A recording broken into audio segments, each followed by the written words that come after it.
Hey, what's up, fam? Welcome to our last episode of this series. We're still talking about commitment and motivation. So, in this video, we're going to talk about some of our past experiences. And trust me when I say I have 4 people who have some great past experiences that's really helped them shape up their motivation. And you're probably going to hear all of it.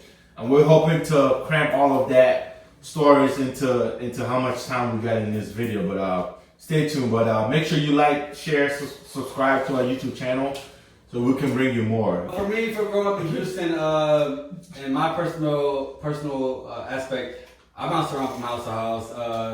I probably been to 20 different schools my whole lifetime, 10 different high schools, put myself through high school and all that other good stuff. Motivation isn't encountered by any other outside entity. It has to start really from me in myself. So what I had to do was actually want it. And whenever I said want, I mean I never let my wants exceed my judgment. My judgments were always like, hey, go out there, have a good time. Always go out there and make a little bit of money, or see the new girl, or hang out with your friends, whatever, right? What I ended up doing was throttling back a little bit. Yeah, I did some of them things, but I also throttled back a little bit, and I also remained true to my grades. They weren't the best grades, but I made sure that I hit every check mark to get where I needed to go. And that's the aspect that I've always wanted, right? So my upbringing and my background really spoke to me, but it wasn't through just me. It was through, like, whenever I was 14, I was working construction. All the construction workers, they were a lot older. People I leaned on, family members that were saying, hey, don't do this, or whatever else, you know. Kind of that upbringing, you know, like, people sculpted me to be where I'm at right now. And I'm very thankful for all that, you know, so. My personal motivation was like the way I grew up. I grew up with a single mother. I know what she had to go through, and I know that, you know, everything that she pushed behind me, the amount of work that she put through me, I couldn't fail. So I had to actually put the extra hours in to make sure that not only I'm doing it for myself, but for her as well. So every time that I didn't want to wake up in the morning, or I wanted to quit some job, I make sure that I stay with it, because I knew what I had to do. The reason why I was in the country. I'm not from here, by the way. I'm from Haiti. So coming here was like a actual path, a hurdle that I had to get over to actually get over here. So coming over here was a luxury, and then coming in here and doing the same thing that all the people was doing that was born here, and be able to actually achieve the same stuff motivate me, because it's like, man, this man who's been here for all his life, and I just got here, I'm doing the same thing that they're doing. So why not pushing myself forward to actually achieve more, get to where I need to be more, get to the next step, and stuff of that nature. So like, that's a big motivation for me. Like, being able to actually get to the next level, doing not better than the guy that was born here, but doing the same thing or better than what they're doing, because, you know, they had that path to actually get to where they are right now. Like me, I had to actually get here, and then learn the language, learn the path, learn everything that I need to actually I had to learn to actually get to where they are. So that's my own motivation, like my own personal motivation. I can't afford to fail. I'm gonna fail in some aspect. I'm gonna learn from them. I'm gonna move forward. But like I'm saying, like, giving up all the way, I can't afford to do that. You know what I'm saying? That's my own personal motivation, because I'm here for a reason. Somebody got me here, and I gotta get to the next level to make that person proud. So that's my own motivation. Well, and My motivation.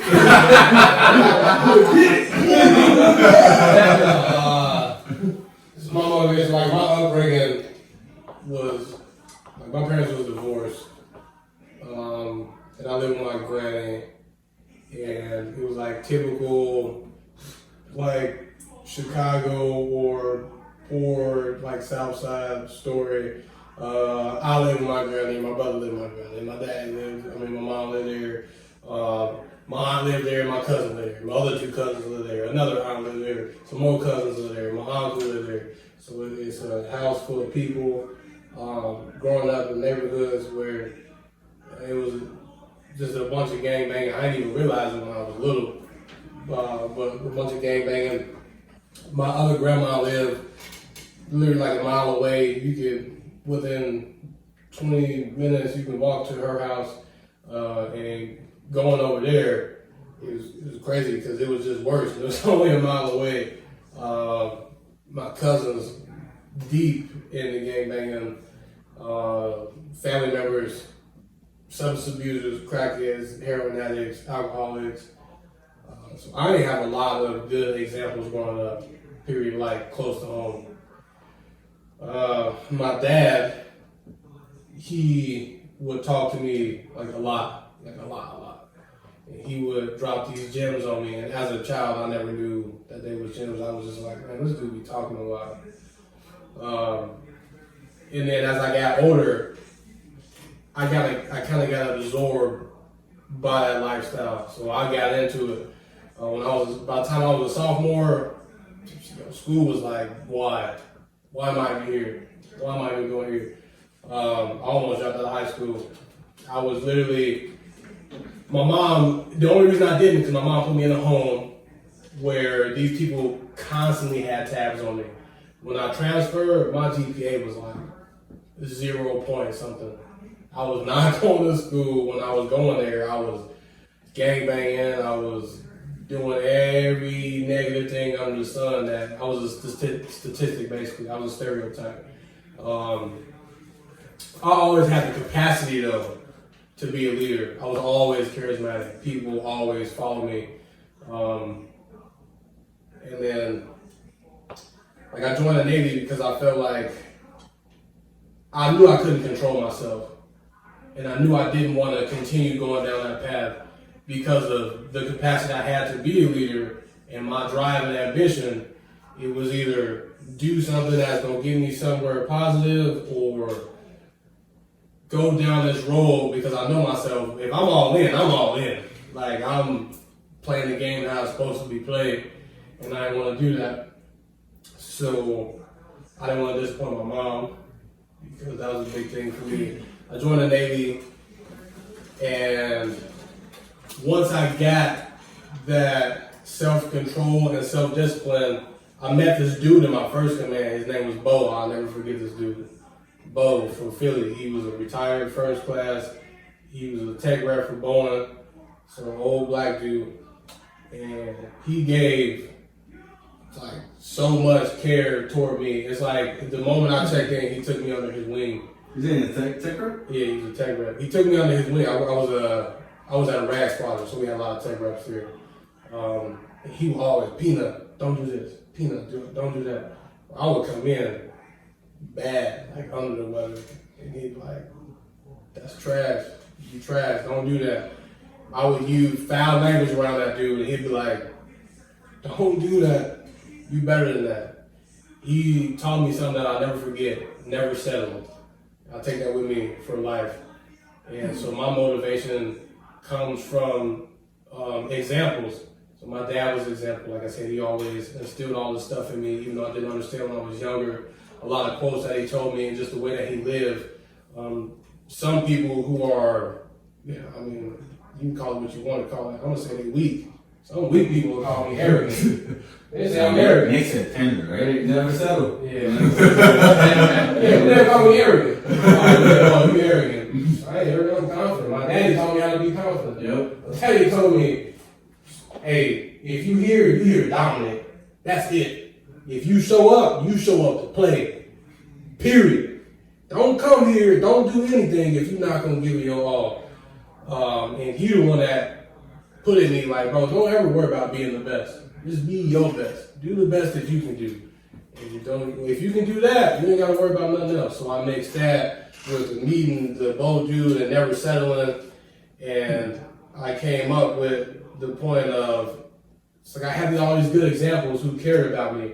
So my point is to push as far as I can go. Always challenge the status quo. Like, oh, people don't, where you from don't do this. People who look like you can't do that, don't do this, don't normally do that, blah, blah, blah, blah, blah. I don't care about none of that. Like, I use it as motivation. Like, all right, you said I couldn't do it. I love that's the best motivation. Breathe, brother, breathe. I think I can. Like, I'm like Larry Bird. Larry Bird said, if somebody asks why you want to win championships, I just want to see the look on the dude's face when they lose. Larry Bird, yeah. Yeah, I want to be. He's a good motivation. Yeah, I want to. Him and fucking Magic. I want to crush everybody I come across, and not in no like I want to see them fail. I don't want to see anybody fail, but I'm competitive, like I said. So anything I do, I'm coming for blood. Period. And I just want to be. I want to be an example for everybody. So my whole goal is to be like I work at A school with all these little students, right? So my whole goal is when I talk to them, and I can pinpoint the ones who kind of like areas where I'm from. Like, bro, what you trying to be? What you doing? Like this the life you want to live? That's why you join the Marines. That's why you join the Navy. Like, I'm an example. I can pick you apart instantly. I know you. I don't know you, but I know you. Like, look at me. And I tell them stories about where I came from and what I went through in the Navy and how I got to where, how I earned people's trust, how I became a good leader, and how I aspire to be more than this. And I let them know, like, oh, you catch me, like, I'm in my stride right now. This ain't even close to the end. I'm still jumping ropes. Like, this ain't the end. See me in 10 years. You'll see. And I just want to be, so what motivates me is to be the example. If I'm the example, then other people can do it. Because statistically, I ain't supposed to be nobody. Based on what I was doing, shit, I'm supposed to be dead or in jail. But I don't let none of that even get to me. I like a lot of people. You motivate me, and not just off of what you just said, but a lot of things you do. Oh yeah, And it's a bounce back. Yeah, it's a bounce back for real. Like, you're a bounce back. That's why I don't mean like anchor or anything, but like that's something that's really consistent. That I'm glad we have this friendship, because whenever we talk and we bounce up back off of our past experiences, our goals, or whatever else, is you're doing something that I want to do. And it always bounces back, and I reflect on it. And I'm like, I want to keep. That's the dude. Either your daddy, your grandma, with a big ass look. Yo, you see that leg? Your grandma gave me that big ass leg. I'm like, my grandma gave me that leg. But it's for real. Like, all the experiences and all the stories you ever told, I would consider you a bounce back motivation. And I've never, it's something I'm not even made up right now. That's for real. Like what you just said right now, plus all that stuff. And I don't mean to be an anchor and all that stuff, but Yeah, I appreciate your motivational speeches. Here it is. Spotlight, yellow pants. Here we go. There it goes. Hey. Where he at? Hey, you look at what I'm looking for. My upbringing, my parents were married, so I had both my mom and my dad. But my dad was in the streets very heavy. So, coming up, like, I think he thought I was a boy for real. He wanted me.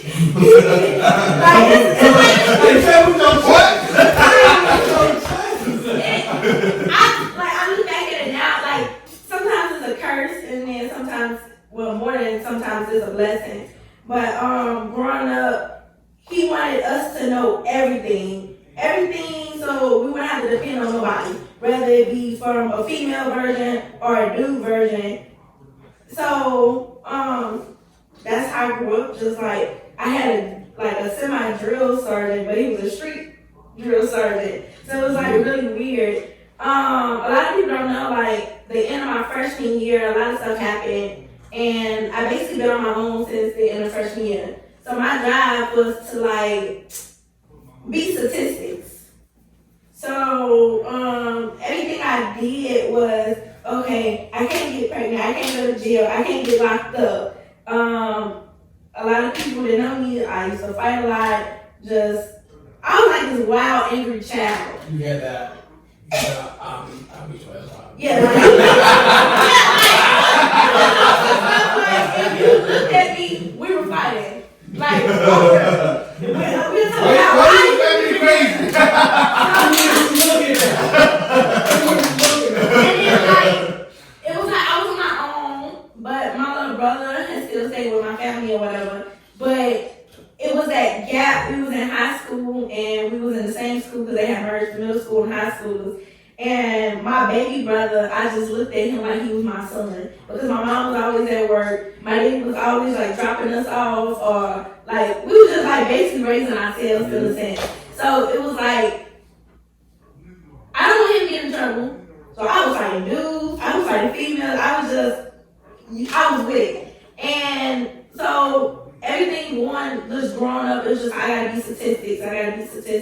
And then that saying like, you never know who's watching you. Like my little brother was getting me in trouble because he was trying to live in my footsteps, I felt like. And it was like, okay, I'm leading with an example and not even paying attention to what I'm really like doing. So I like tried to clean it up a little bit. I graduated, didn't have much of a choice. It was a lot of stuff that happened, and it was just like, okay, I need to get up out of Gary. You know what Gary man had? It's like someone you gotta beat the odds. My drive to keep going and everything that motivated me. I don't never want to go back to where I was. I don't never want to be content in my life where I don't want to better myself. So my ambitions and my drive, like, okay, that's it. You don't ever know what the person got to go back to. I refuse to go back to Gary unless I'm just visiting. Like, it's just one of those things like once you get a certain place, you refuse to go back. So that's what keeps me motivated and keep me like pushing to okay, people like, you doing good for you to be this age, you got more than most. In my mind, I'm like, yeah, all right, that's cool and all, but I still gotta get it. Yeah, it's some miles to go. Yeah. But there's people that want to be where you're at. Yeah, and then like, and that's another thing, like, you have a lot, especially in the Navy, a lot of people look up to you and you don't even know. You have a simple conversation and then you hear from somebody else like, yo, you know, like, they really like trying to do everything you do. And then it's another wake up call where like, okay, I know what I do and this is probably not the best route. I know I can get out of it because my upbringing, I was built from a different cloth though. Everything that I've been through and still going through, some people, they can get in that same situation and think smooth, but they don't know what I'm doing to get out of that situation. And I think like, it's really the upbringing, it's where you from, it's how you brought up. I was just survival mode. So a lot of things that motivates me might not motivate other people just for the simple fact. In my head, I say one thing, give good advice, but I might not even take that route of advice because advice doesn't work for my situation. Yeah. I know what I need to do for myself, and that's what I'm saying. Like sometimes you can listen to people and you be like, okay, that's good. You can say something to me for 15 minutes, and I'll probably talk 5 minutes of that. But something in that conversation sparked me. You just gotta find out what works for you to keep you motivated. Yeah. So what's your bottom line influence?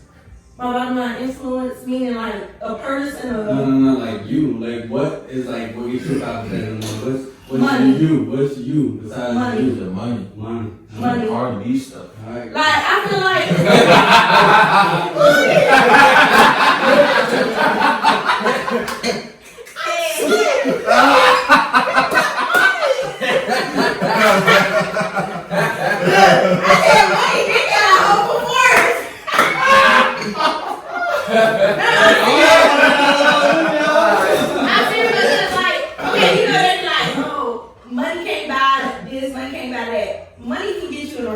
I tell you that right now. I agree. A lot of people are like peace of mind, this and other. Money will get you freedom to where you want to be. yeah, but you just can't let it overtake you. So But money can also buy you security, and security will give you a peace of mind. I like what you said, like you can't let it overtake you. but it will give you the things that you need to Yeah. make security. Freedom, baby. You make money, money doesn't make you, so you gotta be able to control that. Okay, class club.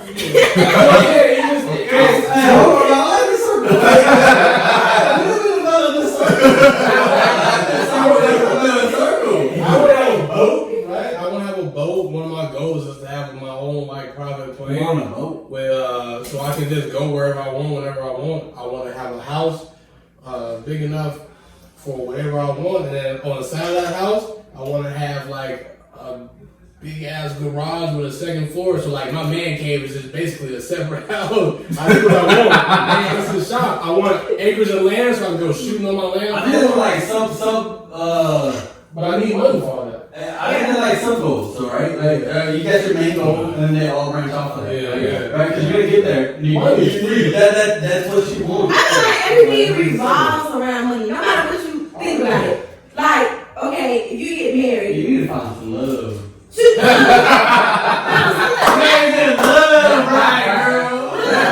so if I get married to somebody, I just mean like, I'm not married for money, but at the end of that, when people get married, they always look on how much debt each person got, because when you get married, you come with money. Yep, I agree.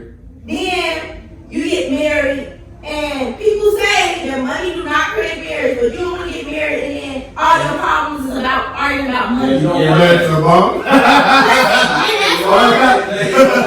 that's what I'm saying, like, the way my daddy raised me, like, a lot of stuff, like he said, with his dad, like, it didn't make sense, like, okay, this dude just talking, a lot of stuff, I was like, what is he having us do this? And it's like stuff now that I look like, and I be like, yo, I'm glad I went through that, because I talk to some people, even dudes, I be like, what the hell? What are you thinking? Yeah, but it's kind of a curse for me as a female, because like when I'm in a relationship, it's like sometimes I feel more dominant than a dude, and if a dude don't know how to do simple stuff and change a light bulb, I'm like, yo, what up? Why did you go? Yeah, Hey, slap it like your head.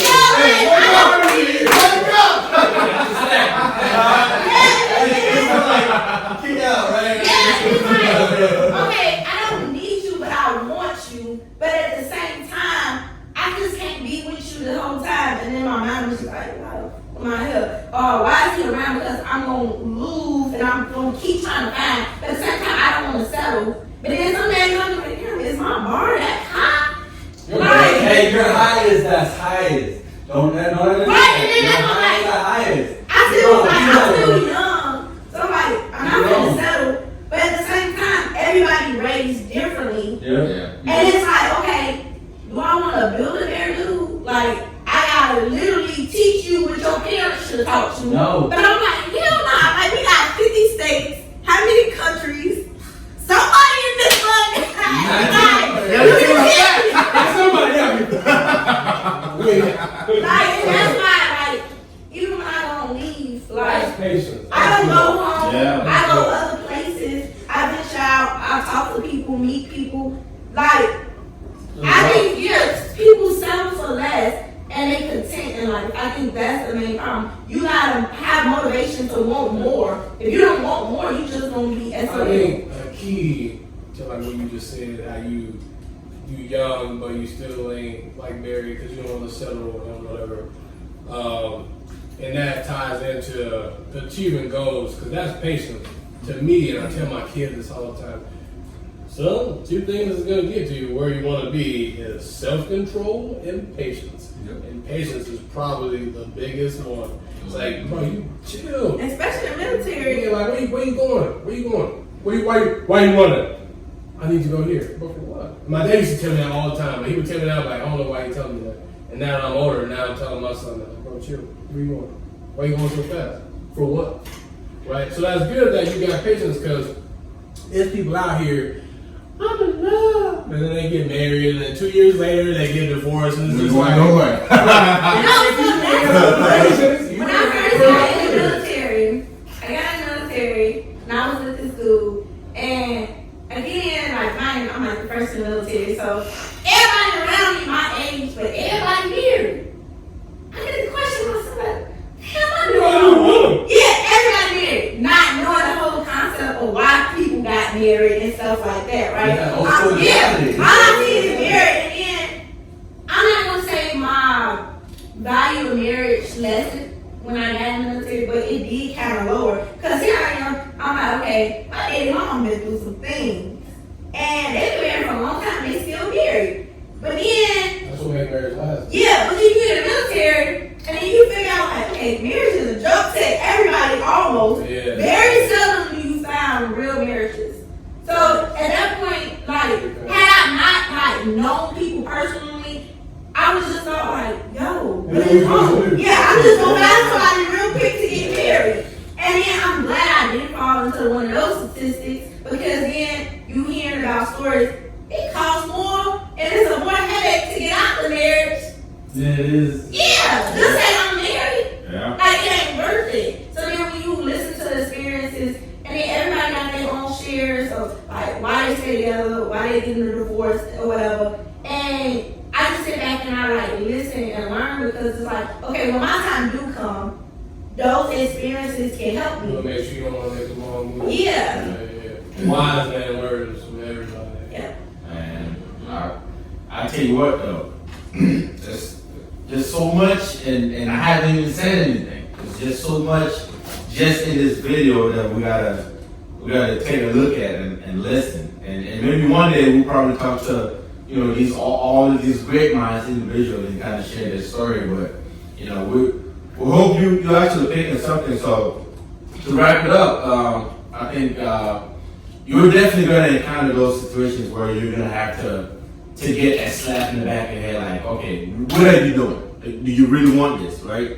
I think that's what we've been talking about. You know, everybody's gonna go through something, but it's your drive to get you out of whatever you're going through. That's what's really gonna count.